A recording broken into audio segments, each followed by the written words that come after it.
श्रीमद् भगवद गीता यथारूप अध्याय 18 श्लोक संख्या 22 उपसंहार संन्यास की सिद्धि। यत् तु क्रस्त्रं वत् एक्ष्मन् कार्यम् असकम् अहेतुकम् अतत्वा अर्थवत् अल्पं चातत् तामसम् उदाहतम्। यत मतलब जो, तू मतलब लेकिन, क्रस्त्रम वत मतलब पूर्ण रूप से, एक इसमन मतलब एक, कार्य मतलब कार्य में, असकम मतलब असकम, अहेतुकम मतलब बिना हेतु के, तब मतलब अर्थवत मतलब वास्तविकता के ज्ञान से रहित, अल्पम मतलब अल्प मतलब अति तुच्छा, चा मतलब तथा, तत् मतलब वह, तामसम मतलब तमोगुणी, उदाहतम मतलब कहा जाता है। अनुवाद। और वह ज्ञान जिससे मनुष्य किसी एक प्रकार के कार्य को जो अति तुच्छ है सब कुछ मानकर सत्य को जाने बिना उसमें लिप्त रहता है, तामसी कहा जाता है। तात्पर्य प्रभुपाद के मादलशील प्रभुपाद की जय हो। संन्यास मनुष्य का ज्ञान सदैव तामसी होता है, क्योंकि प्रत्येक बद्ध जीव तमोगुणी में ही उत्पन्न होता है। जो व्यक्ति प्रमाणों से या शास्त्रीय आदेशों के माध्यम से ज्ञान अर्जित नहीं करता, उसका ज्ञान शरीर तक ही सीमित रहता है। उसे शास्त्रों के आदेश अनुसार कार्य करने की चिंता नहीं होती। उसके लिए धन ही ईश्वर है और ज्ञान का अर्थ शारीरिक आवश्यकताओं की तुष्टि है। ऐसे ज्ञान का परम सत्य से कोई संबंध नहीं होता। यह बहुत कुछ साधारण पशुओं के ज्ञान यथा खाने, सोने, रक्षा करने तथा मैथुन करने का ज्ञान जैसा है। ऐसे ज्ञान को यहाँ पर तमोगुण से उत्पन्न बताया गया है। दूसरे शब्दों में इस शरीर से परे आत्मा संबंधी ज्ञान सात्विक ज्ञान कहलाता है। जिस ज्ञान से लौकिक तर्क तथा चिंतन मनोधर्म द्वारा नाना प्रकार के सिद्धांत तथा बाद जन्म लें, वह राजसी है और शरीर को सुखमय बनाए रखने वाले ज्ञान को तामसी कहा जाता है। हरे कृष्णा प्रभु जी। भक्ति विधान तात्पर्य पूर्व। प्रभु जी इस पे कुछ करें या फिर और पढ़ें 23वां भी। हरे कृष्णा माता जी, नेक्स्ट भी पढ़िए। श्लोक संख्या 23।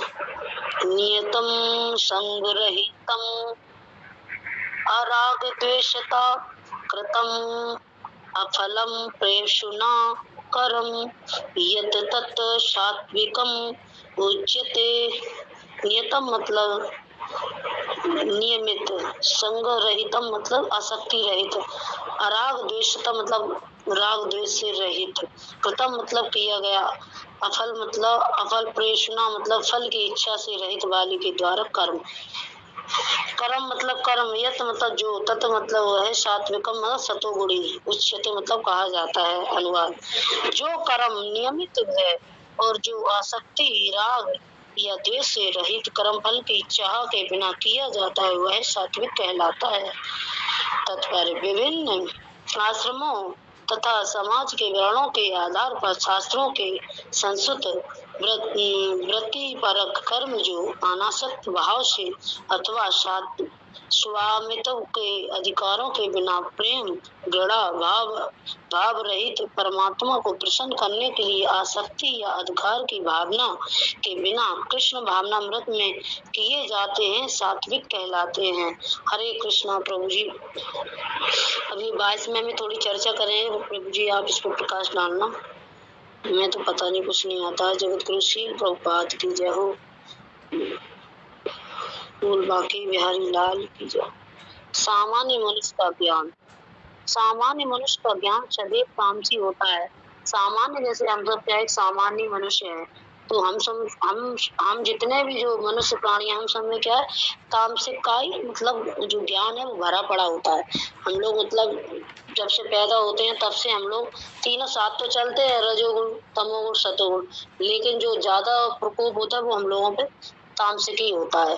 तो सामान्य इसका ज्ञान सभी तामसिक होता है, क्योंकि प्रत्येक बुद्ध जीव तमोगुण में ही उत्पन्न होता है। क्योंकि प्रत्येक जो बद्ध जीव हैं इस संसार में आके क्या है, वो जब मोह माया के जंजाल में और ये उसमें हाय हाय करके वो जो अपने इसमें आके जो मोह माया के जाल में फंस जाते, तो वो बद्ध जीव होते हैं।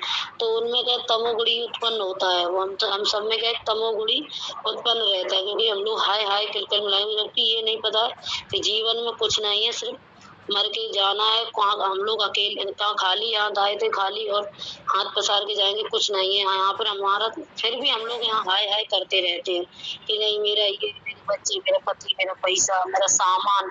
जैसे लेडीज होती हैं, उनको घर गृहस्थी में उनको अपने सामानों से कितनी मोह माया होती है। हमारे फला बर्तन है, हमारे फला कहीं भी इधर से उधर हो गया, फलाना हमारा को नहीं मिल रहा है, पता नहीं कहाँ चला गया।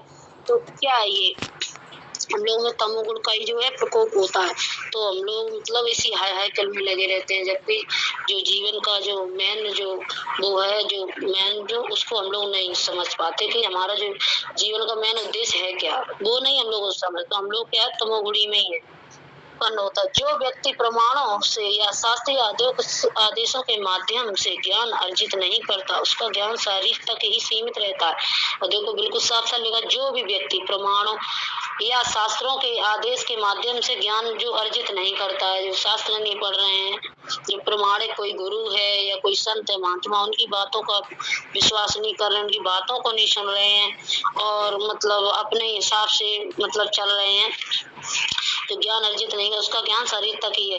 तो मतलब जो बाबा संत हैं, बड़े बड़े सन्यासी ऋषि मुनि, उनकी बात नहीं सुनते, ना उनके पास 2 मिनट बैठते हैं, ना कोई गीता शास्त्र भागवतम, कितने शास्त्र हैं जिनमें सब कुछ लिखा है, कहा कैसे रचा, सृष्टि का कैसा क्या हुआ, और जो जीवन का जो परम लक्ष्य है वो क्या होना चाहिए, हमारा मनुष्य का जीवन कैसा है, कुछ नहीं है। पानी के बलबूला की तरह है, कब फूट जाए कुछ पता नहीं है। लेकिन फिर भी मतलब क्या होता है कि वो बिना प्रमाणों और मतलब बिना शास्त्रों के आदेश के अनुसार जो मतलब कहाँ थे हम माध्यम से जो ज्ञान अर्जित कर, उसका ज्ञान शरीर तक सीमित। जब उसे शास्त्रों का ज्ञान नहीं, एक मिनट हरे कृष्णा, जब उसे शास्त्रों का ज्ञान नहीं है, जब उसने कोई प्रमाणिक गुरु से किसी से कोई बात सुनी नहीं, तो फिर उसका क्या है, उसका ज्ञान उसके शरीर तक ही सीमित है। क्योंकि मतलब वो कैसे खा रहा है, कैसे रह रहा है, कैसे क्या कर रहा है अपने जीवन का,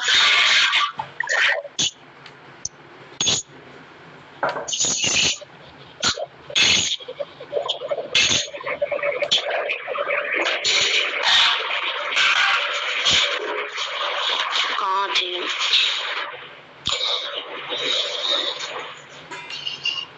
तो उसका ज्ञान शरीर तक ही सीमित रहता है। तो जब उसे वास्तव में, जब हम लोग ही जैसे थे, हम ही लोग दूसरों की क्यों कहें, हम ही थे, हम अपनी बात करेंगे। कल तक नहीं पता था कि गीता शास्त्र है क्या। कभी मतलब प्रभु जी ने जब से पढ़ाया है, जब से गीता जैसे शास्त्र को मतलब हाथों में लेने के लिए बोला है, तब शायद इस उम्र में जब बच्चे अच्छे हो गए, उसके बाद कहाँ हमने तो तब गीता पकड़ी है अपने हाथ में। उसके पहले मैंने तो कभी गीता पकड़ी नहीं थी, और ना कभी मतलब पकड़ने की इच्छा होती थी, जानते ही नहीं थे ये शास्त्र है क्या। तो मतलब जब शास्त्रों का ज्ञान ही नहीं है, जब तुम्हारी कोई बात नहीं पता है कि है क्या, कैसा क्या, तो फिर क्या है, तो ये हम लोग तो अज्ञान है। किस चीज का ज्ञान है, कुछ भी ज्ञान नहीं है। तो फिर मतलब जो ये जो फिर हम लोग ये सोचे कि ये लोग कि हमें इतना ज्ञान है, ये तो नहीं, उसका ज्ञान नहीं है, उसका ज्ञान सिर्फ शरीर तक ही सीमित रहता है। वो कैसा ज्ञान कि वो बस उसको ये रहता है कि यहाँ हमें अपना घर कैसे जचाना, हमको अपना घर कैसे मेंटेन करना है, अपने बच्चे पालने हैं, अपना बढ़िया खाना है, बढ़िया पहनना है, बढ़िया ऐसी जिंदगी जीनी है। तो वो अपने आप को ना बहुत ज्ञानी माने, तो उसका ज्ञान नहीं है, ये वो अज्ञान ही है। और ये उसका सिर्फ ज्ञान शरीर तक ही सीमित है, शरीर तक मतलब शरीर के, जबकि शरीर का कोई महत्व नहीं, लेकिन फिर भी अपने शरीर के ही मतलब उसमें लगा रहेगा। जब उसे शास्त्र नहीं पता तो वो अज्ञानी है। उसे शास्त्रों के आदेश अनुसार कार्य करने की चिंता नहीं होती। और फिर भी अगर उसके सामने जब उसने अपने, हम लोग कहते हैं ना, जैसे हम लोग अपने मुख से अपने जो शास्त्रों को अध्ययन करते हैं, अपने मुख से अपने वाणी से जो शास्त्र पढ़ते हैं, उनकी बातों को समझते हैं, तो वो जब पढ़ते हैं तो हमारी बुद्धि में सीधा टच होता है कि नहीं ये देखो कितना क्या लिखा है, गीता जैसे शास्त्र में हम लोग ये सब कर रहे गलत है। तो जब खुद से अगर मतलब पढ़ते हैं ना, तो वो जाके सीधा बुद्धि में टकराता है, और उससे क्या है, फिर हमारा पूरा जो वो है ना, जो शरीर की मानसिकता वो हमारी बदलने लगती है कि नहीं ये गलत है, हमें ऐसा नहीं करना चाहिए। तो उसमें हम लोग फिर चिंता मनन करते कि नहीं ऐसे ऐसे, क्योंकि हम गीता शास्त्र खुद पढ़ रहे हैं, ठीक है। लेकिन अगर वही उसे कोई दूसरा समझाए कि देखो मतलब फला शास्त्र में ऐसा लिखा था, ऐसे से ऐसा नहीं करना चाहिए, जीवन का क्या महत्व है, इतना क्यों हाय किल में लगे, सब बेकार है, तो वो उसकी बात नहीं मानेगा कि नहीं अरे जाओ हमें ज्ञान सिखा रहे हैं, हमें सब पता है। क्योंकि बेचारी उसकी भी गलती नहीं है, लेकिन वो अज्ञानी है, उसने जब शास्त्र पढ़ा नहीं, प्रमाणिक कोई ज्ञान उसे मिला नहीं, तो वो क्या है, वो अज्ञानी है। अब उसको हम लोग अगर बोले भी बुरा भला कि नहीं तो गलत है, लेकिन जब वो ज्ञानी है, लेकिन जो ज्ञान है जिस पर कृपा है शास्त्र जैसे मतलब जिसपे शास्त्र जैसा अमृत अगर बरसने की कृपा, तो उस पे बहुत बड़ी कृपा है, उसी पे बरस रही है। हम सब पे क्या है, कृपा है भगवान की, जो हम लोगों पे शास्त्र जैसे प्रभु जैसे प्रमाणिक हम लोगों को तो गुरु मिले हैं, उनके वाणी से जो सुनने को मिल रहा है, तो इससे क्या है कि हम लोग इस चीज को समझ पा रहे हैं कि नहीं मनुष्य जो मनुष्य योनि है ये किस लिए मिलती है, और क्या इसका जीवन का महत्व है। हम लोग क्योंकि अब शास्त्र पढ़ रहे हैं और प्रमाणिक गुरु के मुख से भी बातें सुन रहे हैं, और हमारे देखो इस्कॉन के कई सारे ऐसे गुरु जी प्रमाणिक हैं जिनके कई लेक्चर आते हैं, हम लोग उनमें एक बार सुनना तो मतलब हमारे जो शरीर की एक एक रूह कांप जाती है कि नहीं देखो बिल्कुल सत्य है। लेकिन जिन पे भगवान की कृपा नहीं है, जिन्होंने शास्त्र सुने नहीं पढ़े नहीं और कोई प्रमाणिक उनका साथ नहीं, तो उनका जीवन क्या व्यर्थ ही है। तो आदेश तो फिर उनको क्या है, शास्त्रों के आदेश के अनुसार काम करने की चिंता नहीं होती, क्योंकि वो बेचारे अज्ञानी है। तो फिर उन्हें चिंता भी, हम लोग शास्त्र पढ़ रहे हैं तो हम लोगों को तो शास्त्र के आदेश अनुसार चिंता मतलब होती है कि नहीं हमें ऐसा कार्य नहीं करना, और होनी भी चाहिए, क्योंकि किसी चीज से जब अज्ञान होते हैं, जब नहीं पता होता है, तब ना मानो उसको तो कोई बात नहीं, और अगर मान के भी ना मानो तो ये, जान के भी ना मानो तो ये बहुत बड़ा अपराध है। उसके लिए धन ही ईश्वर है, उसके लिए धन ही ईश्वर है, और ज्ञान का अर्थ शारीरिक आवश्यकताओं की तुष्टि है। अब बताओ, उसके लिए धन है, धन होता है उसके, तो उसके लिए वही ईश्वर है। वो धन देख देख के इतना खुश रहेगा, इतना मगन रहेगा कि नहीं हमारा तो मतलब धन है, हमारे पास यही हमारे भगवान है, यही हमारा जीवन है, यही सब कुछ है। धन में इतना बताओ अंधे हो जाते हैं सब, धन को ही अपना ईश्वर मान लेते हैं। और ज्ञान का अर्थ शारीरिक आवश्यकताओं की तुष्टि है, और जो मतलब ज्ञान का अर्थ अगर उनसे देखा जाए तो उनकी शारीरिक, उनकी शरीर की जो आवश्यकताएं हैं उनकी तुष्टि है, और उनका ज्ञान है तो बस यही है कि शरीर हमारी की आवश्यकता क्या है, क्या जरूरतें हैं, क्या हमें शरीर के लिए करना है, क्या क्या लाना चाहिए, कैसे क्या करना चाहिए, यही उनकी तुष्टि है। ऐसे ज्ञान का परम सत्य से कोई संबंध नहीं होता। जो ऐसे लोग जो ज्ञानी बनते हैं तो उनका परम सत्य भगवान से, देखो प्रभुपाद क्या कह रहे हैं, उनसे कोई संबंध नहीं होता।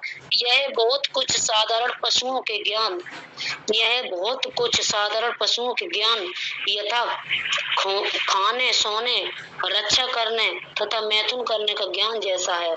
यह बहुत क्या साधारण पशु है, जैसे पशु होते हैं साधारण, बहुत से हैं पशु हैं, तो उनका जो ज्ञान उनमें क्या ज्ञान होता है, उनमें यही होता है यथा, उनमें भी ज्ञान क्या होता है, खाते हैं, मतलब खाना जानते हैं, सोना जानते हैं, और अच्छा करने तथा मैथुन करने का ज्ञान जैसा होता है।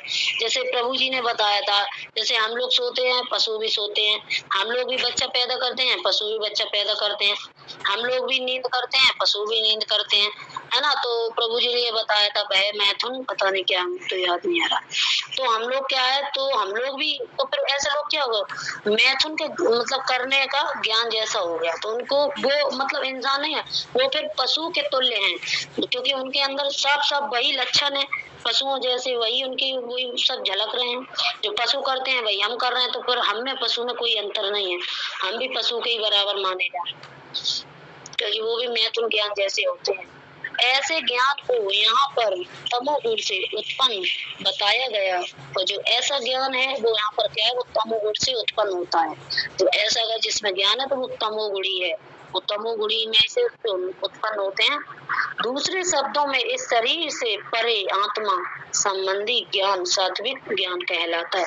और दूसरे शब्दों में अगर देखो तो इस शरीर से जो परे हैं, आत्मा संबंधी, जो आत्मा को जानते हैं कि आत्मा का मतलब आत्मा का कनेक्शन सीधा परमात्मा से है, जो मतलब इस शरीर से परे हैं, जो शरीर से बिल्कुल दूर है, जिनको पता है ये शरीर का कोई महत्व नहीं है, शरीर एक माटी का वो ढेला है, कब पिघल जाए कब फूटे कुछ नहीं पता है।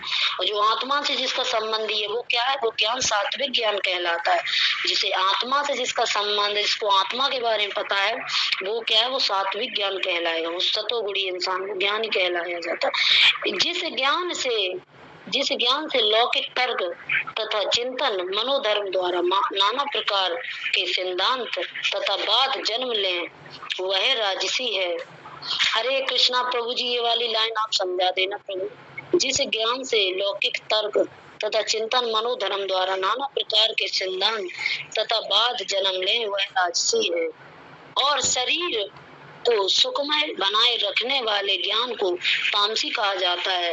जो को इसमें बिल्कुल समझो, मतलब वह राजसी है। जो शरीर को सुखमय बनाए रखने वाले को ज्ञान को तामसी कहा जाता है। और जो सही बात है, जो मतलब अपने शरीर के सुखों के बारे में सोचता रहता है कि हमारे शरीर में सुख कैसा, जैसे गर्मी है तो अब हम जो ऐसे होते हैं जिसमें तमोगुणी का वो होता है, तो वो क्या, वो यही सोचेंगे कि हमारे पास बढ़िया एसी हो, मतलब हमारे पास लगी हो, और बढ़िया फ्रिज हो, बढ़िया कोल्ड ड्रिंक मिले, बढ़िया जूस मिले, और बढ़िया ऐसे हमारे कैसे भी मतलब हमारी गर्मी कैसे कटेगी। तो वो अपने ऐसी सुख मतलब सोच रहा है बनाए रखने वाले को। तो वो ऐसे लोग क्या है, ये सब तामसी हैं।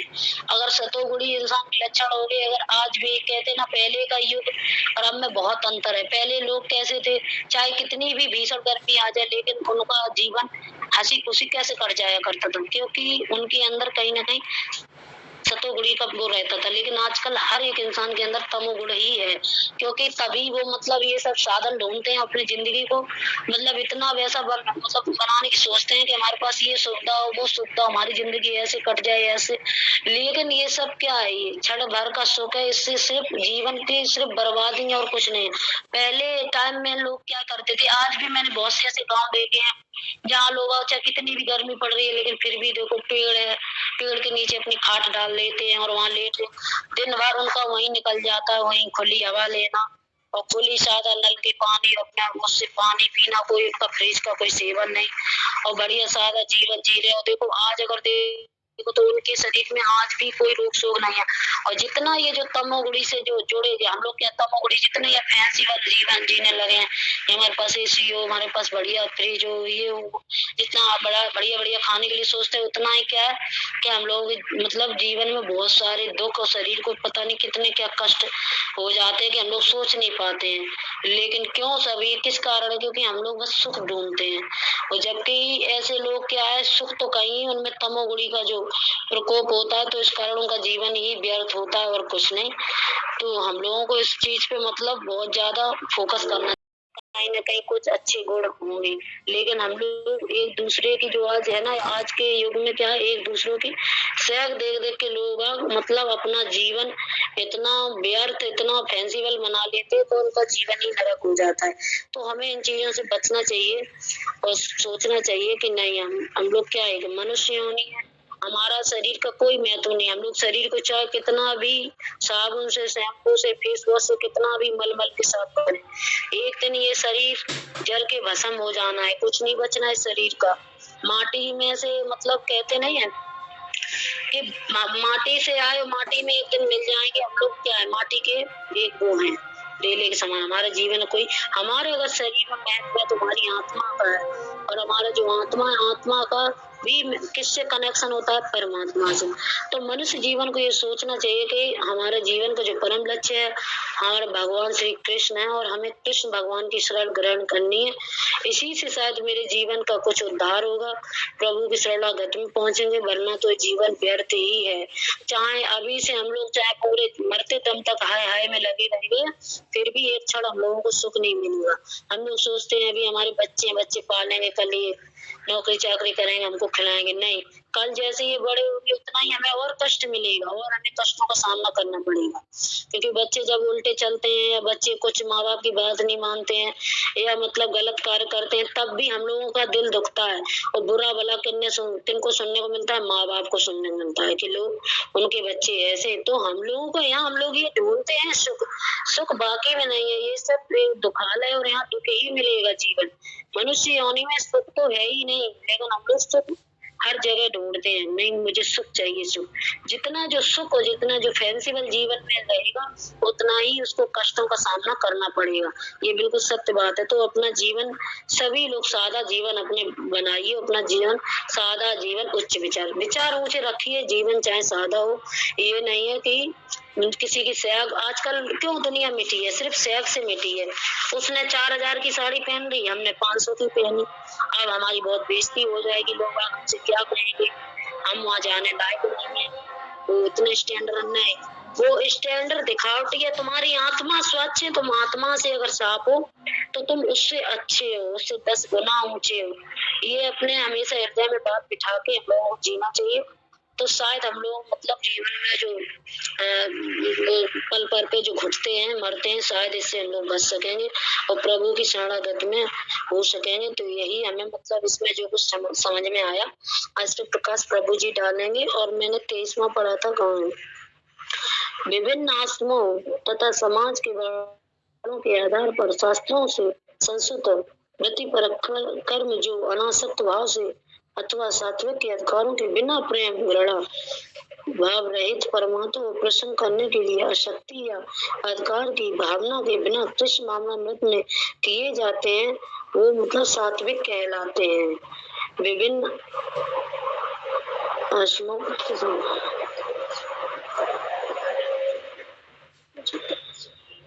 जो कर्म मतलब अनासक्त भाव से अथवा स्वामित्व के अधिकारों के बिना प्रेम घृणा, मतलब जो भी मतलब जो अधिकारों के बिना जो मतलब हम लोग ये जो कर्म करते हैं, हमें इसमें ज्यादा नहीं समझ में आ रहा, ये प्रभु जी बताएंगे। प्रेम घृणा भाव रहित परमात्मा को प्रसन्न करने के लिए आसक्ति या अधिकार की भावना के बिना कृष्ण भावना में किए जाते हैं, सात्विक कहलाते हैं। जैसे हम लोग कोई भी कर्म करते हैं तो मतलब किसी प्रेम या किसी घृणा, न तो किसी से प्रेम से के लिए करें या घृणा के, उससे भी भाव रहित होकर परमात्मा को प्रसन्न करने के लिए आसक्ति या अधिकार की भावना के बिना। ये नहीं कि हम किसी चीज में आसक्त हो जाए, हमने मतलब कर्म किया, हम ये सोचे कि नहीं हमें मतलब कर्म किया तो हमें उसका फल मतलब इतना अच्छा मिले और हमारा जीवन भी, हम कर्म कर लिया, हम सोचे हमें उसका अधिकार हो, तो नहीं, भावना के बिना ऐसी भावना मतलब ऐसी भावना नहीं रखनी चाहिए।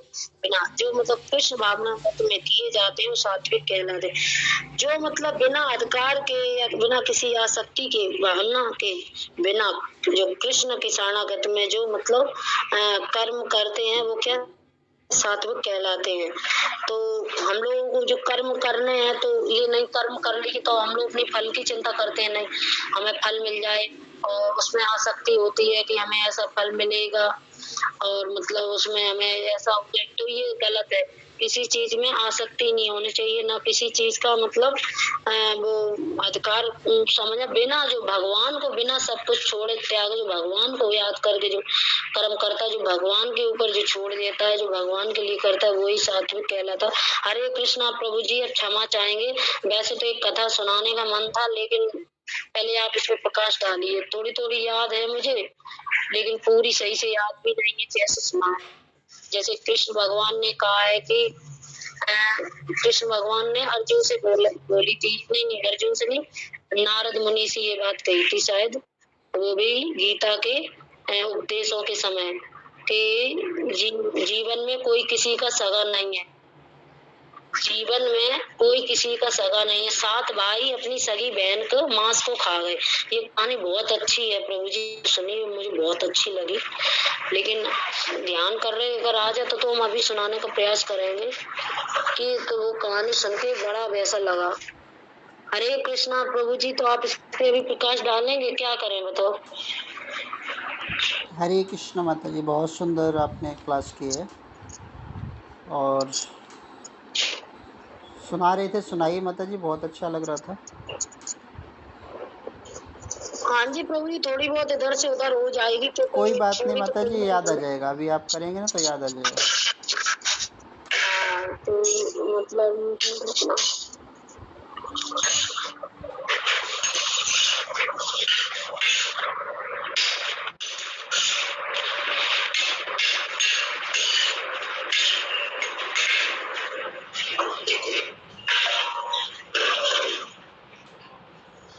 हरे कृष्णा। तो हरे कृष्णा प्रभु जी को प्रणाम, सभी माताओं को प्रणाम। तो जैसे एक समय की बात है, तो मतलब ये जो कहानी भी है, कहानी भी कह सकते हैं, कथा भी कह सकते हैं। तो ये कृष्ण भगवान ने कब मतलब सुनाई थी, जब गीता के उपदेश हो रहे थे उस टाइम ये कृष्ण भगवान ने अर्जुन से ही बोली थी ये बात कि कृष्ण भगवान कहते हैं कोई किसी का सगा नहीं, 7 भाई ने मिलकर अपनी सगी बहन का मांस को खा लिया। तो मतलब इस कहानी से हम लोगों की आंखें खुल जानी चाहिए कि एक समय की बात है कि एक गांव में 7 भाई और एक बहन रहते थे। उनके माता पिता बहुत ही बचपन, जब वो लोग बहुत छोटे छोटे थे तभी वो मतलब गुजर गए थे। उनके माता पिता का कोई साया नहीं था, वो सब 7 भाई और एक बहन ही थे। लेकिन धीमे धीमे धीमे धीमे वो फल पुरुष के बड़े हो गए और अपना जो है जीवन को यापन करने लगे अपने। उनका जो वो जो बहन थी वो घर में मतलब नहीं नहीं सॉरी, हाँ वो जो फिर एक बार नारद मुनि आए श्री कृष्ण भगवान के पास, बोले नारायण नारायण। तब वो मतलब कृष्ण भगवान ने बताया कि देखो नारद मुनि, यहाँ लोग सोचते हैं कि ये मेरे वो मेरे ये मुझे, लेकिन अगर देखा जाए तो जीवन में बाकी में कोई किसी का संगा नहीं है। कि एक समय की बात है, एक कथा है, तुम्हें सुना है? तो नारद मुनि बोले कि हाँ बिल्कुल सुनाओ, मैं हम इससे मतलब ये सब कहानी का रेस जानना चाहते हैं। तो फिर कृष्ण भगवान बोले कि देखो एक गांव में 7 भाई थे, उनकी एक बहन थी। तो जब मतलब उनके माता पिता नहीं थे तो वो 7 भाई मिलके जो है जंगल में जाके शिकार किया करते थे। और उनकी जो बहन थी वो घर में खाना पीना, और पहले के समय में भी औरतों का यही काम रहता था, बच्चों को पालना और घर का खाना पीना बनाना, काम कार देखना घरों के। और जो जो मतलब मनुष्य जो आदमी लोग होते थे वो अपना बाहर का करते थे। पहले तो जंगलों में शिकार ही किया करते थे और मतलब मांस मदिरा का उनका, तो वो मतलब 7 भाई मिलके जब जंगल में जाया करते थे तो वो डेली कुछ ना कुछ किसी न किसी का शिकार करके लाया करते थे। फिर उनकी जो बहन थी वो डेली घर में मतलब बना के उन 7 को खिलाया करती थी। वो ऐसे धीरे धीरे धीरे धीरे उनका मतलब कुछ समय उनका व्यतीत हो गया। उसके बाद एक दिन फिर उनके 7 भाई निकल गए, वहां पर जो जमुना किनारे एक बाग था वहीं पर गए शिकार करने। शिकार करने गए तो वो बहन घर में कुछ मतलब यही मांस मदिरा पता नहीं कुछ काट रही थी। तो काटते समय उसकी क्या है, उसकी एक उंगली कट जाती है। तो उंगली कट जाती है तो वो बहुत मतलब वो डर जाती है कि मेरी तो उंगली कट गई, अब क्या करें। अगर मतलब मेरे वो मतलब ये जानती थी कि मेरे भाई हमें बहुत चाहते हैं, हमारे माता पिता है नहीं और हमको खिलाते हैं हमारे भाई, और हम उनकी इकलौती बहन है। तो वो बोली कि नहीं, अगर हमारे भाइयों ने ये अगर देख लिया कि मतलब ये देखो कि हमारी कटी अगर उन लोगों ने देख ली तो वो लोग घबरा जाएंगे, बहुत ज्यादा वो लोग परेशान हो जाएंगे और बहुत ज्यादा दुखी होंगे, इसलिए हमें उन्हें ये बात नहीं बतानी चाहिए।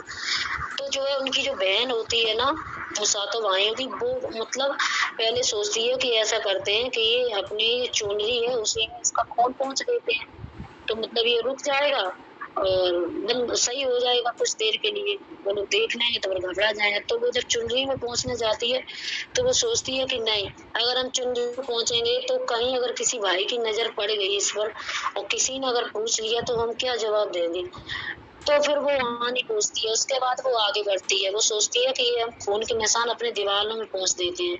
वो दीवार में पहुंचने के लिए जाती है, फिर भी वो सोचती है कि नहीं, अगर किसी की नजर पड़ गई तो वो फिर हमसे पूछेंगे ये किस चीज के दाग है, तो हम क्या बताएंगे। तो वो बहुत ही शंका में पड़ गई। फिर उसने सोचा क्या करें क्या करें, लेकिन उस टाइम वो अपना सब्जी बना रही थी। किसी चीज का, मीट मदरे की वो सब्जी डेली ये भोजन बनाया करती थी। तो फिर उसने सोचा कि ऐसा किया जाए कि इसी में अपनी हम जो ये खून का जो बूंदे हैं इसी खाने में नहीं मिलाते, खाने में मिला देते हैं। और वैसे भी ये लोग खाना तो मतलब हम इसी का बना ही रहे हैं, मांस मदरा का, तो इसी में अपना खून मिला देंगे, उनको क्या पता चलेगा, और इससे हमारा खून भी उसमें चला जाएगा और उंगली भी सही मतलब साफ सुथरी वैसी हो जाएगी। तो उसने दिमाग लगाया, उसने कहा यही सही रहेगा। तो उसने सब्जी में ही खून डाल दिया, अपना उंगली का जो खून निकल रहा था उसने उसी सब्जी में डाल दिया, डाल के और जो है मतलब सब्जी बना के रख दी। थोड़ी देर बाद उसके मतलब सातों भाई आ गए। सातों भाई आ गए तो सातों भाई बोले कि ले आओ बहन जी को, बहना क्या खाना बनाया, भोजन को परसिए और हम लोग भोजन का सेवन करेंगे, बहुत ज्यादा भूख लग रही है। तो सातों भाई बैठ गए।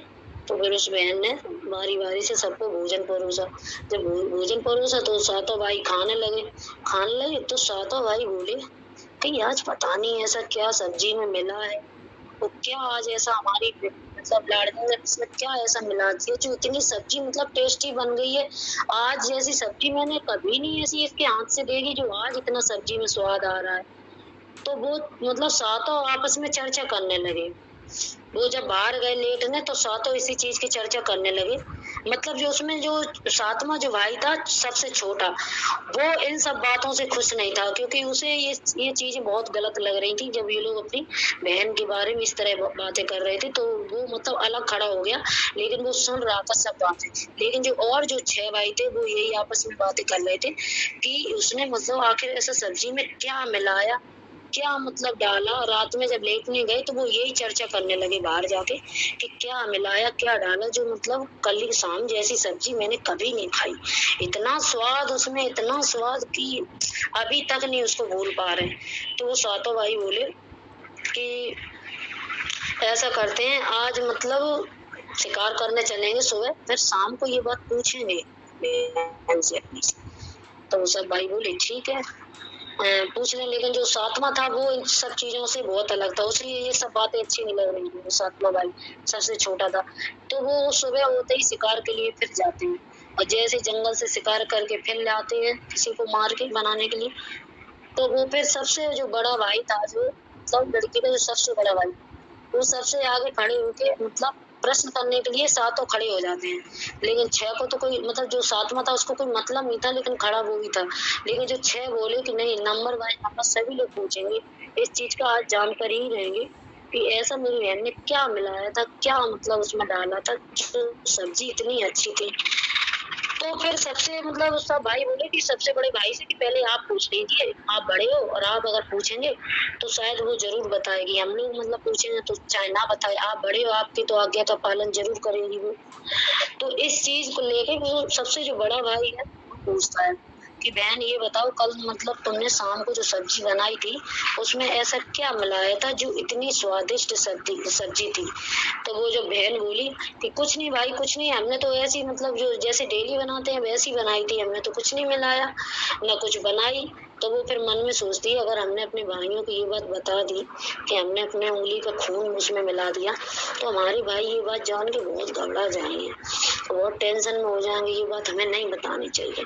भाई कुछ नहीं उसमें, बस ऐसे जैसे डेली बनाते थे वैसे ही बनाई, कुछ नहीं उसमें मिलाया। तो उसका जो बड़ा भाई होता है ना, वो फिर उसको मतलब अपनी सौगंध दे देता कि तुझे मेरी सौगंध हो बहन, तू जरूर बताओ कि तूने कल शाम को सब्जी जो बनाई थी उसमें क्या मिलाया था, बहुत अच्छी थी, तुझे बताना पड़ेगा, तुझे मेरी सौगंध है। तो वो फिर घबरा जाती है, वो कहती है अरे ये तो हमारे भाई ने अपनी कसम दे दी, अब क्या करें, भाई से तो बढ़ के कुछ नहीं है, हमें बताना चाहिए। तो फिर वो बोलती है कि भाई भैया कुछ नहीं, वो कल जब मैं सब्जी काट रही थी ये सब बनाने के लिए तो मेरी ना कल उंगली कट गई थी, तो उसमें से जो मेरी कुछ खून की बूंदें थी वो मैंने उसी सब्जी में मिला दी थी, तो और मैंने कुछ नहीं मिलाया था। तो बोलता है कि अच्छा, कि खून की बूंदें मिला दी थी हाँ। कि अच्छा और कुछ नहीं, कि नहीं नहीं भैया बस और कुछ नहीं, आप पता नहीं कैसे क्या। तो फिर मतलब बोले चलो कोई नहीं, खाना परोसो। तो फिर खाना दे देती, सब भाई मिलके फिर खाना खा लेते। फिर जैसे ही वो मतलब शाम होती है फिर उनकी इसी चीज की चर्चा होने लगती है कि यार एक बात बताओ कि जब मतलब हमारी बहन की 2-3 बूंदों में इतना स्वाद है, तो उसके पूरी शरीर में कितना स्वाद होगा कि मतलब कितना आनंद आनंद आएगा जब हम लोग उसका पूरा शरीर का अगर सेवन करें। जब उसकी 2 बूंदों में इतना स्वाद है, कल से मतलब ये मन से बात नहीं हट रही है कि कितनी प्यारी सब्जी, कितनी स्वादिष्ट, वो जब वो नहीं हट रहा तो उसके पूरे शरीर में कितना स्वाद होगा। तो ये सब जो बातें सुन के उसका छोटा भाई जो था, वो इन चीजों से बिल्कुल अलग था। वो ये सब बातें, बहन के बारे में बातें सुन के वो बहुत घबरा रहा था। वो एक साइड खड़ा हो गया, इन सब की यही बातें सुनता रहा। वो इन सब चीजों में मतलब साथ नहीं दे रहा था, बस वो बेचारा खड़ा था साथ में। तो जब सब ये बातें हुई तब वो मतलब अगले दिन बोले कि हम लोग चलो शिकार करने चलते हैं। अगले दिन जब शिकार करने जाते तो तब उनकी यही बातें होती हैं कि अभी तक इतने दिनों से हम लोगों ने सब जंगलों में जंगली जानवर इतना सब शिकार करके जो हम लोगों ने सेवन किया, किसी चीज में इतना मतलब वो नहीं था स्वाद आनंद, जितना हमारी कल बहन की मतलब खून की 2 बूंदों में था। कि जब हमारी बहन की मतलब ये सब, तो कि हम लोगों को मतलब किस चीज की देरी, हम लोगों को अपने बहन का ही शिकार करना चाहिए। तो वो 6 भाई तैयार हो जाते हैं कि हाँ बिल्कुल हम लोग सब मिलके अपने बहन का ही शिकार करेंगे, क्योंकि उसके खून में तो बहुत स्वाद है, तो उसके मांस में कितना स्वाद होगा। और ये है वो इनकी यही बातें चलती रही। छोटा वाला बेचारा अलग दुखी होके खड़ा हो गया। तो फिर वो साथ मतलब 6 वो मिलके बनाते हैं कि एक हम लोग ऐसा कोई मतलब वो बनाते हैं, जाल बिछाते हैं जिसपे हमारी बहन जंगल में आएगी कैसे, उसे मतलब लाने के लिए भी तो कुछ बनाना पड़ेगा प्लानिंग। तो वो जब सातों मतलब 6 भाई थे, वो बोले कि कैसे उसे यहाँ लाया जाए जंगल में। तो फिर वो बोलता है बड़ा भाई कि कोई नहीं, हम लोग वहाँ पे ना जमुना के किनारे एक झील है, वहीं पर कुछ बना देते हैं मतलब झोपड़ी टाइप की, और अपनी बहन से बोलेंगे कि चलो वहाँ पे तुम्हारे लिए एक हमने शादी के लिए रिश्ता देखा है, तब इसी कारण वो आएगी। तो वो फिर मतलब 6 भाई मिलके मतलब थे तो सातों, लेकिन छोटा भाई को कोई मतलब नहीं था। तो वो जब सातों भाई वहाँ गए तो मतलब वो जो 6 भाई वो बोले अपनी बहन से, बड़ा वाला भाई, कि देखो बहन मैंने तुम्हारे लिए एक रिश्ता देखा है, अगर तुम बुरा ना मानो तो तुम आज चल सकती हो, हम तुम्हारा मतलब रिश्ता जुड़वाना चाहते हैं। अब तो तुम बड़ी हो गई हो, शादी लायक हो गई हो, और तुम अभी भी इस तरह मतलब हम लोगों के साथ खाना पीना में लगी रहोगी, अपने जीवन नहीं करोगे, अपने जीवन का ग्रस्त अपना, तुम भी अपने भी बच्चों को देखो, अपना जीवन आगे बढ़ाओ। तो बहन बहुत खुश हो जाती है। बहन बोलती है अरे भाई ये तो बहुत खुशी की बात है, कहाँ देखा आपने मेरे लिए कि अरे वहाँ मैंने देखा है ऐसी ऐसी जगह, तुम्हें मेरे साथ चलना पड़ेगा। तो बहन बोलती है ठीक है भैया चलते हैं। तो फिर जब अगले दिन सुबह होती है,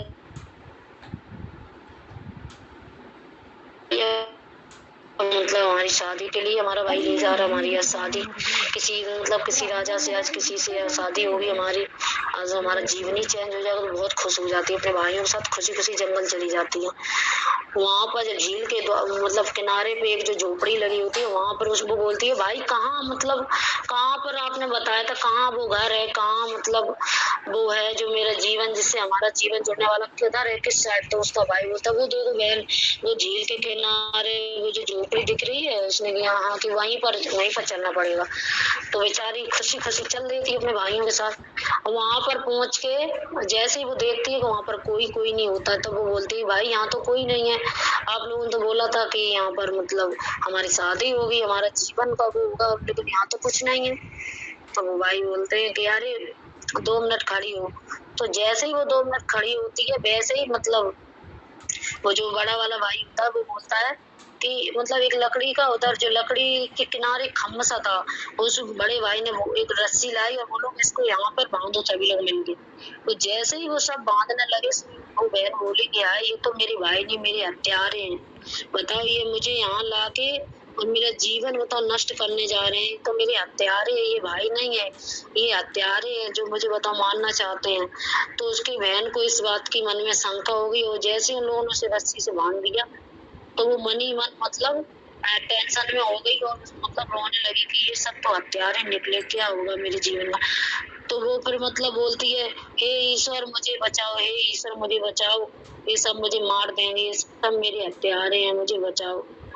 तो वहां पर कोई सुनने वाला नहीं होता, लेकिन जो सातवां जो भाई होता है वो एक साइड खड़े होके मतलब कुछ नहीं कर सकता था, क्योंकि वो बड़े बड़े थे 6 भाई। वो सबसे छोटा था, वो उनका आज्ञा के बिना कुछ कर भी तो नहीं सकता, लेकिन वो मतलब वो भी बहुत मनी मन दुखी था कि हे भगवान मेरी बहन को बचाओ, क्या होगा मेरी बहन का। लेकिन फिर वो जो सबसे बड़ा भाई था वो ही सबसे पहले बोलता है कि उठाओ तीर और मारो इसके सीने में, आज इसको मार के और तब इसको मतलब शरीर को नष्ट करेंगे और तब मतलब जाके हम लोगों को जीवन का सुख मिलेगा। तो मतलब जो सबसे बड़ा भाई होता है वो तीर उठा के और चलाने के लिए मतलब रेडी हो जाता, फिर वो बहन बोलती है कि मतलब मारो मुझे, मारो मुझे, मेरे सीने में मारो, तीर को मारो, मुझे मार दो, मारो मेरे सीने में मारो। तो लेकिन जैसे ही वो सातवां भाई तीर चलाता है तो वो तीर मतलब किनारे से निकल जाता है। उसके बाद छठवां चलाता है, छठवां भाई मार दो तीर, मुझे खत्म कर दो, लेकिन वो तब भी नहीं लगता है। तब पांचवा होता है, पांचवा भी चलाता है, उससे भी यही बात बोलती है कि मार दो मुझे, खत्म कर दो। चौथा होता है, उससे भी यही बोलती, तीसरे से भी यही बोलती, दूसरे से। फिर बचता है वो सबसे छोटा। फिर वो जो सबसे छोटा होता है तो फिर वो सब भाई मतलब मिलके बोलते हैं कि देखो अगर तुम ही अब लास्ट बचे हो, तुम्हें मतलब ये तीर उसके सीने से निकालना है। अगर तुमने ये तीर नहीं उसके सीने से निकाला और उसे अगर नहीं मारा तो आज हम तुम्हें मार देंगे, अगर तुमने इसे नहीं मारा तो मतलब इस चीज की शंका में उसकी बहन भी पड़ गई। उसने बोला हे ईश्वर मेरे ही प्राण ले लो पर मेरे भाई को बचा लो, मेरी भाई की कोई गलती नहीं है, मेरा भाई मेरा सबसे छोटा भाई, इसकी कोई गलती नहीं, इसको बचा लीजिए पर मेरे प्राण ले लीजिए हे ईश्वर। वो मतलब भगवान से इस तरह प्रार्थना करने लगी। और जब सबसे छोटा वाला भाई है तो सबसे छोटा वाला भाई भी मतलब उसके हाथ पैर नहीं चल रहे थे, कांप रहा था कि हम कैसे अपनी बहन को मारें। उसकी तो मतलब वो तो अपनी बहन को बहुत चाहता था, उसका तो मतलब ऐसा हृदय नहीं था कठोर। तो वो उन लोगों ने उसे बाण पकड़ा दिया, तो उस पर बाण नहीं चल रहा था तीर, वो कहता हम कैसे चलाएंगे, मेरी बहन है। लेकिन वो 6 जो भाई थे वो बोले अगर तूने नहीं मारा इसे तो हम मार देंगे तुझे, इसके बदले में तुझे मारेंगे, लेकिन तुझे मारना पड़ेगा इसको। तो उसके दोनों हाथ बांधे थे उसकी बहन के ऊपर है, और नीचे वो पेट उसका रस्सी से बंधा था। तो फिर वो उससे कुछ नहीं कहती है, लेकिन वो भगवान से प्रार्थना करती है ईश्वर मेरे प्राण ले लीजिए लेकिन मेरे भाई को बचा लेना। तो जैसे ही वो सबसे जो सातवां भाई सबसे छोटा होता है, जैसे ही वो मतलब तीर छोड़ता है तो वैसे ही उस बहन के सीधे हृदय में लगता है और उसका हृदय में दर्द होके और बुरी तरह तड़प के वो नीचे गिर जाती है। नीचे गिर के और मतलब उसका भाई एक तरफ गिर के दुखी हो जाता छोटा वाला कि ये मैंने क्या किया, मैंने तो अपनी बहन को ही मार दिया। तो वो तो दुखी होके एक तरफ गिर गया, लेकिन जो उसके 6 भाई थे वो देखो वो उन्होंने जल्दी जल्दी मतलब बोला कि अब देरी किस बात की है, एक गड्ढा खोदो उसमें ये सब मांस, पहले तो उनने अपनी बहन का मांस मदरा नोचा, सब खाया, जिसने जो जो नोच पाया खा पाया, सबने सब कुछ किया। उसके बाद बोले कि चलो गड्ढा बना, उसमें आगे जला, उसमें अब इसको पकाएंगे, पका के खाएंगे। तो फिर वो जो 6 भाई थे, वो जो बड़े बड़े भाई थे, उन लोगों ने ऑर्डर दिया छोटे भाई को कि जाओ जमुना के किनारे झील से पानी लेके आओ, पानी की जरूरत है। तो वो जब पानी लेने जाता है सबसे छोटा भाई तो उसको मतलब पानी के साथ साथ वहां से अपने लिए जो कीकड़े जो मकोड़े होते वो ये ले आता, अपने ले आके तो वहीं जब ये सब भाई पका के अपनी बहन के उसको मांस मंदरा को, उसने जो बहन का जो शरीर होता है पहले तो उन्होंने नोच के खा ही लिया, लेकिन जो और आधा पता जो बचता है उसको वो मतलब आगे में जला के पकाते हैं। तो जो छोटा वाला भाई था वो मतलब एक तरफ बैठ के अपने लिए वहां से पानी लाया, वहां से जो अन्य जो थे कीड़े मकोड़े उनको लाया, तो वो उनका मतलब सेवन करने लगा। तो लेकिन उसने अपनी बहन को नहीं खाया अपने मुंह से, तो वो तो बहुत दुखी था अंदर से, लेकिन क्या करता बेचारा। लेकिन जो और भाई थे वो उसका मांस मदरा बड़े स्वादिष्ट से खा रहे, वो बड़ी खुशी हो रहे, वो बड़ा मतलब खुश हो रहे। जो छोटा था वो बहुत दुखी था। तो जैसे ही वो उन सबने मतलब खाया तो लेकिन उसको भी दिया गया, छोटे भाई को भी, ले तू भी खा। तो उसने वहाँ जो बगल से एक गड्ढा था, उसने गड्ढे में वो जो उसको दिया गया था जो बहन का मांस मदरा, उसने वो गड्ढे में डाल दिया, बगल में जो गड्ढा था उसने चुपचाप उसमें डाल दिया और मिट्टी डाल दी। और मतलब अपने जो वहां से जो कीड़े मकोड़े लाए थे वो उनको खाने लगा, उनका सेवन करने लगा उसने, पर अपने बहन के शरीर को मतलब उसको नहीं खाया।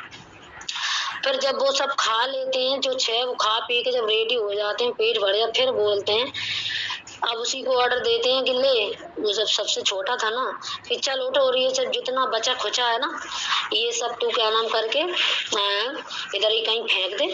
अब हम लोगों ने तो खा पी लिया, अब हम लोग तो चल रहे हैं घर के लिए। तो वो छोटा वाला रह जाता, तो वो अपनी बहन का बचा खुचा जो मांस मदरा होता, वो बीन के एक गड्ढे में मतलब गाड़ देता है, गड्ढे में गाड़ के मतलब उसी पे मिट्टी डाल देता, उसी के ऊपर फिर अचानक से पता नहीं कैसे बहुत सारे जो बांस होते हैं ना, बांस लकड़ी वाले बहुत सारे उगाते हैं, बहुत ज्यादा। तो वहाँ पे बहुत ज्यादा बांस उगाए, मतलब बगीचा सा हो गया उसी के ऊपर, जहाँ उसका जो मांस मदरा थोड़ा बहुत गाड़ दिया था उसी के ऊपर। तो थोड़े समय जब बीता, तो वो सब भाइयों ने अपनी अपनी धीमी धीमी शादी कर ली। जो 6 भाई थे उनने अपनी अपनी शादी कर ली, और जो ये जो 7वां था, इसने अपनी शादी नहीं की। ये मतलब सन्यासी था, इसने कहा हम अपनी शादी वादी नहीं करेंगे। बहुत वो तो उसी दिन से मतलब बहुत दुखी हो गया था, उसने शादी नहीं की। 6 अपनी शादी करके अपना जीवन हंसी खुशी से जीने लगे। पर उसी में जो बांस का जो बगीचा था, उसी में एक बार एक कोई संत कोई मुनि आते हैं, वो वहां पर मतलब मल मूत्र करते हैं कुछ। तो ऊपर से आकाशवाणी होती है कि मतलब ये संत मुनि, यहाँ पर मलमूत्र मत करो, यहाँ गंदगी हो जाएगी, यहाँ मलमूत्र मत करो, गंदगी हो जाएगी, इस तरह आकाशवाणी होती है। तो वो संत जो मुनि होता है, वो घबरा के उठ जाता है कि यहाँ कहाँ से एकदम आवाज आई कि मतलब मलमूत्र मत करो, गंदगी हो जाएगी। तो वो जो ऋषि, वो संत था, जो संत मुनि, वो खड़ा हो गया, एकदम खड़ा हो गया, और उसने कहा पता नहीं कहाँ से ये आवाज आई। तो वो मतलब बहुत ज्यादा शंका में पड़ गया, शंका पड़े, और उसने थोड़ी देर बाद वहां से एक बांस की लकड़ी तोड़ी, बांस की लकड़ी तोड़ के उसने उसकी बनाई बांसुरी बना के, मतलब फिर वो मतलब गली गली बजाता था उस बांसुरी को। तो मतलब बजाते बजाते एक बार मतलब वो बाबा संत उधर ही पहुंच गया, जहाँ उसके जो 6 भाई रहते थे, जो 7 भाई रहते थे, तो वहां पहुंच गया वो एक दिन। तो जब उसने बड़े भाई के यहाँ सबसे पहले सब बंसी बजाई, जब ये मुरली बजाई, तो उस मुरली में से सीधी आवाज यही आने लगी कि यही वो मेरा दुश्मन है, यही वो मेरा पापी है जिसने मुझे मारा था, यही वो दुश्मन है, यही वो पापी है, इसने मेरे प्राण लिए थे। तो वो अकस्मात वो बंसी से ऐसी आवाज आने लगी। तो जब आवाज आने लगी, तो वो मतलब एकदम घबरा गया। उसने कहा कि ये तो मतलब ये बंसी से क्या आ रहा है, ये तो हमारी बिल्कुल पोल खुल जाएगी। तो वो अपनी स्त्री से कहता है कि जल्दी इनको जो भी देना है दे दो, बेचा और उनको यहाँ से बजाओ। अब वो मतलब इस चीज से घबरा गया, कहीं मेरी पोल ना खुल जाए, सब जान ना जाए कि मैंने अपने बहन को मैंने ही मारा है। तो वो अपनी पत्नी से कहता है जल्दी इनको दो, जो कुछ भी देना, और उनको यहाँ से जल्दी भेजो। तो वो भी मतलब जल्दी आटा दे के जल्दी कह देती बजे। फिर जब वो मतलब उसके बाद जो 6वां नंबर का था, उसके 5 पहुंचा, तो वहाँ भी वो मतलब बंसी मतलब जो उसकी मुरली थी, उससे तब भी यही आवाज आने लगी कि यही वो मतलब पापी है, यही वो है जो हत्यारे जिन्होंने मेरे प्राण लिए थे, यही वो। फिर वो भी अपनी पत्नी से यही कहता है कि जल्दी इनको देना है वो दो, और जल्दी इनको यहाँ से भेजो, ये सही नहीं है, बहुत देर हो गई इनको यहाँ खड़ी। तो जो 6 जो पापी उसके भाई थे, 6 के मुंह से यही जवाब निकला कि इनको जल्दी, क्योंकि वो बाबा नंबर सबके दरवाजे पे गया, और जब गया तो वो तो बीन बजा रहा था, लेकिन बीन से यही आवाज निकल रही थी, क्योंकि वो वहां से टूटा हुआ जो बांस था ना, तो वो वहां से जब आया तो लेकिन बांस की बंसी से यही आवाज आ रही थी कि यही वो हत्यार है, यही वो हत्यार है। तो 6 भाइयों ने मतलब अपनी पत्नी से जल्दी जल्दी कह के उसको वहां से भेज दिया कि जल्दी भेजो जल्दी भेजो। जैसे ही वो 7वें नंबर वाले मतलब जो सबसे छोटा वाला था, उसके पास पहुंचता है, तो उसके पास पहुंच के मतलब बहुत मतलब प्यारी धुन आती है, हे मेरे भाई कहाँ हो तुम, क्या भूल गए मुझे, बोलता इस तरह बंसी से धुन आती है। तो उसका भाई मतलब छोटा वाला मतलब बहुत रोने लगता है, बहुत टेंशन में हो जाता है कि ये कैसी बंसी है, मतलब इसकी आवाज, इसकी बातें, पता नहीं, हमें तो बहुत, मेरा हृदय मतलब कांप रहा है कि ये है कैसी, क्या मतलब ये बताना चाहती है मुझे, हमें तो कुछ नहीं समझ में आ रहा। तो वो अपने उस बाबा संत से कहता है कि बाबा संत आप ऐसा करो, आप ये बंसी हमें दे दो, आप इसके बदले चाहे जो ले लो, लेकिन आप बंसी हमें दे दो, हम ये लेना चाहते हैं। तो वो बाबा बोलता है ठीक है ले लीजिए।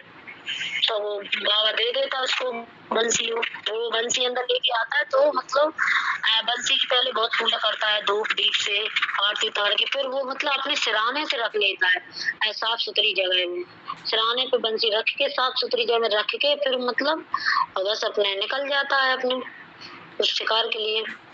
निकल जाता, तो ऐसे धीमे धीमे धीमे धीमे कुछ समय बीता। समय बीतने के बाद वो जब लौट के आया करता था ना, तो मतलब वो देखता था कि उसका घर में साफ सफाई झाड़ू पोछा सब हो जाया करता था, पता नहीं। तो वो फिर एक दिन अपनी भाभीियों के पास गया नंबर नंबर से, क्यों भाभी जब हम चले जाते हैं तो मेरे घर की क्या साफ सफाई आप करके आती हो? तो वो बड़ी वाली भाभी बोलती है, हम क्यों आपकी करेंगे, हम अपनी भी तो कर नहीं पाते, हम आपकी कैसे सफाई कर देंगे, हम नहीं जाते हैं आपकी करने। फिर वो उससे उससे छोटी से पूछता कि आप जाती हो भाभी? नहीं, हम भी नहीं जाते हैं, हम अपना ही नहीं कर पाते, हम कैसे तुम्हारी करेंगे। जो 6 होती हैं जो उसकी भाभी, 6 के यही जवाब रहते हैं कि नहीं हम नहीं जाते, हमें नहीं पता, हम अपना ही नहीं कर पाते, तुम्हारा कैसे कर लेंगे। जब 6 के मुख से वो जब ये बातें सुनता है तो वो बहुत घबरा जाता है कि ऐसे मतलब ऐसा कैसे कि हम मतलब जाते हैं तो घर में इतनी गंदगी और इतना सब कुछ छोड़ के जाते हैं सामान बिखेर के, और जब हम वहां से आते हैं तो मुझे सामान सेट बिल्कुल साफ सफाई मिलती है, ऐसा कैसे हो जाता है। तो क्योंकि उसने शादी नहीं की थी तो वो सोचता हमारा करेगा कौन ऐसे। उसने भाभियों से पूछा, उन्होंने भी मना कर दिया। तो वो फिर एक बार अपनी बड़ी भाभी से कहता है कि भाभी तो फिर मतलब करता कौन है कि जब भी मैं मतलब वहां से आता हूँ तो मेरे घर में साफ सफाई और मतलब घर में जो कुछ मिलता है ऐसा लगता है कि कोई करता है मेरा काम। तो उसकी भाभी बोलती है, ऐसा करो आप ना एक दिन छुप के देखो, आप एक दिन छुप के देखो कि मतलब कौन आता है कौन करता है, तब पता चलेगा। तो उसने बोला ठीक है। तो एक दिन वो मतलब नहीं जाता है शिकार करने के लिए और वो अपने वहीं छिप जाता है घर में। तो छिप जाता है तो थोड़ी देर बाद उस बंसी से मतलब उस मुरली से एक सुंदर सी स्त्री निकल के आती है, बहुत सुंदर सी। फिर स्त्री आती है तो जब स्त्री के भेष में जब वो पास से देखता तो वो उसकी बहन होती है। तो वो बहुत घबरा जाता है कि ये तो मेरी प्यारी बहन है। तो फिर वो उसकी बहन झाड़ू उठा के पूरे घर में जल्दी जल्दी झाड़ू वाड़ू करके और फिर उसी बंसी मुरली में समा गई। फिर से उसी मुरली में समा गई। तो वो फिर मतलब मुझे कहता फिर अपनी भाभी को बताता है कि पता नहीं भाभी उसमें से कोई स्त्री पता नहीं कौन मतलब आई थी और जिसने उसने अपनी भाभी को ये नहीं बताया वो मेरी बहन है। ये पता नहीं कौन था जो मेरी सफाई कर गई थी और फिर उसी में जाके समा गई बंसी में, हम क्या करें। तो उसकी भाभी बोली ऐसा करो आग जला लो, आग बाहर जला के लकड़ी की और उसी पे उसको उस बंसी को भी तुम जला दो, बंसी को रख दो और उसी में तुम डाल देना तुलसी पत्र मतलब जल तुलसी पत्ता डाल के जल को छिड़क देना उसी आग के ऊपर। अच्छा कि हाँ ऐसा करोगे ना तो मतलब सब पता लग जाएगा, वो अपने रूप में आ जाएगा, वो जो भी होगा। तुम अपना उसमें जल गंगा जल ले लेना, ये तुलसी पत्ता डाल के वो छिड़क देना। तो इस तरह जब उसकी भाई बताती है तो वो मतलब उसमें लकड़ी में उसी बंसी को रख के जलाने के लिए उसी में मतलब तुलसी के पानी को छिड़क देता है। और जैसे ही 2 मिनट नहीं होते हैं उसी में से कोई सुंदर सी मतलब स्त्री से जैसी रूप में उसकी बहन प्रकट हो जाती है। तो वो जब अपनी बहन को देखता है तो वो बहुत प्रसन्न हो जाता है कि बहन तुम कैसे मतलब। तो वो बोलती है अरे भाई क्योंकि तुमने मतलब बिना स्वार्थ के हमसे प्रेम किया था, बिना स्वार्थ के हमसे मतलब हमें चाहा था, तो हम तुम्हारे पास नहीं आ सकते क्या? जैसे तुम हमारे लिए तड़प रहे थे हम भी तुम्हारे लिए तड़प रहे थे। भाई हमें भी बहुत तुम्हारी याद आती थी। तो दोनों एक दूसरे चिपट के बहुत रोने लगे और रो के दोनों एक दूसरे से गले लग गए और बोले, वो भाई बोला कि बहन अब मुझे छोड़ के तुम कभी मत जाना, और वो भी बोली बहन कि हाँ आप भी मुझे नहीं जाना भाई, हम और तुम मतलब 2 ही लोग हैं जो एक दूसरे से निस्वार्थ की मतलब बिना स्वार्थ के प्रेम भाव करते थे, जो आज हम लोग एक हो गए भाई, और आप हमेशा मेरा साथ देना, हम आपका देंगे। इस तरह दोनों मतलब बातें करके फिर हंसी खुशी से अपना जीवन दोनों आपस में व्यतीत करने लगे, हंसी खुशी से एक दूसरे के साथ रहने लगे, एक दूसरे प्यार भाव करने लगे। तो मतलब जो उनके और भाई थे और वो सब धीरे धीरे सभी का धीरे धीरे विनाश होने लगा। जो 7 भाई थे धीमे धीमे सभी की किसी की मृत्यु हो गई, किसी को बीमारी का दंड मिला, किसी को कुछ मिला। उन जो 6 थे 6 का जीवन मतलब जो है नष्ट दुखता मतलब दुख पूर्वक हो गया। उनके जीवन में क्षण भर भी सुख नहीं है। उनके जीवन में कोई बीमारी से परेशान था, कोई संतान से, कोई कैसे, लेकिन ये दोनों हंसी खुशी से एक हो गए, अपना जीवन व्यतीत करके और अपने मतलब अपने घर को, अपने कुटिया के लिए निकल पड़े। तो मतलब हमें थोड़ी और नहीं याद आ रही, तो हमें इस मतलब कहानी से, कथा से यही सीखना चाहिए कि मतलब ये भगवान ने खुद, कृष्ण भगवान ने ये मतलब कथा बताई है कि कृष्ण भगवान ये खुद कह रहे हैं कि कोई किसी का सगा नहीं। जो 7 भाइयों ने मिलकर, तो मतलब हमें इस चीज से ये समझना चाहिए कि जो निस्वार्थ, जो बिना स्वार्थ के, बिना मतलब लालच के और बिना उसके जो प्रेम करता है, वही प्रेम, वही मतलब प्यार हमेशा के लिए सफल रहता है। और जो स्वार्थ में और जो लालच में, जो उसमें आके जो करते हैं, वो प्यार नहीं, वो कभी भी मतलब धोखा बन सकता है, वो कभी भी हमारे जीवन का वो हो सकता है। तो हमें बचना चाहिए कि वैसे तो हमारे जीवन में कोई सगा होता ही नहीं। जब सगी भाइयों ने मिलकर अपनी बहन की हत्या कर दी, तो कौन सगा है? कोई नहीं है इस संसार में सगा। मतलब सास बहू को मार देती है, बहू सास को मार देती है, बेटा बाप को, बाप बेटा को, बहन भाई को, भाई बहन को। अब बताओ तो यहाँ कौन किसका सगा है? कोई किसी का सगा नहीं। अगर सगा है तो हमारे, अगर सगे कोई है तो हमारे भगवान श्री कृष्ण है, रहनी चाहिए। नहीं तो ये जो झूठे संसारी रिश्ते हैं ना, हमारा भाई, हमारी बहन है, हमारे पिता, हमारे मतलब बच्चे, सब झूठे रिश्ते हैं। किसी के कुछ नहीं पता है कि किसी के दिल में क्या चल रहा है हमारे लिए। क्योंकि जिस दिन अगर हमारे बेशक ये सगे, जिस दिन अगर इनके मतलब हृदय में या इनके दिल में जिस दिन अगर लालच आ गया, जिस दिन अगर इन्हें स्वार्थ किस चीज का लगा, तो ये हमें उस दिन नहीं छोड़ेंगे। बेशक हमारे शरीर के अपने हैं, लेकिन ये हमारे अपने नहीं होंगे। तो हरे कृष्णा प्रभु जी, क्षमा चाहेंगे, मुझे थोड़ी याद नहीं थी। हरे कृष्णा। सभी माताओं की जय हो, प्रभु जी की जय हो। जितना समझ में आए, लेकिन ये प्रमाणिक कथा है, हम किसी दिन ग्रुप में डालेंगे, तब आप लोग देखना। हरे कृष्णा। हरे कृष्णा। तुलसी माता जी, बहुत बहुत सुंदर तरीके से आपने कथा का वर्णन किया माता जी। मतलब दिल को छू गई माता जी। माता जी के लिए बाय थैंकिंग। हरे कृष्णा कृष्णा कृष्णा हरे हरे, हरे राम राम राम हरे हरे। तुलसी माता जी की जय हो। हरे हरे।